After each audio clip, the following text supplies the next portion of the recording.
आपने ये बात बहुत बार सुनी होगी, खास करके डायलॉग के तौर पे, कि शेर कभी घास नहीं खाता। ये लाइन में थोड़ी सच्चाई है, लेकिन पूरी बात समझना जरूरी है। जो शेर और बाघ होते हैं दोनों कार्निवोरस एनिमल्स होते हैं, और इनका जो मेन डाइट होता है वो मांस ही होता है। जहां तक कि इनका शरीर, इनके दांत और इनका डाइजेस्टिव सिस्टम होता है, वो सारा का सारा मांस खाने के हिसाब से ही बना होता है। तो ये बात में सच्चाई है कि जो शेर होता है वो अपनी सर्वाइवल और एनर्जी के लिए शिकार पर ही निर्भर रहता है।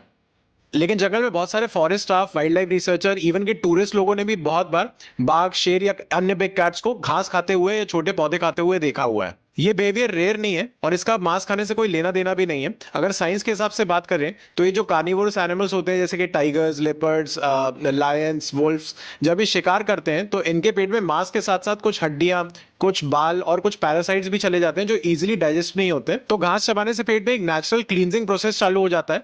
और घास जो होती है वो फाइबर का काम करती है, जो कि इनडाइजेस्टेबल चीजें होती है उनको एक जगह पे इकट्ठा करके या तो स्टूल के थ्रू प्रोसेस कर देती है, या तो वो वॉमिटिंग को ट्रिगर करती है, जिससे उनका पेट को हल्कापन महसूस होता है। ये वही प्रोसेस है जो आपने अक्सर अपने घर के पालतू बिल्ली या कुत्तों को करते हुए भी देखा होगा।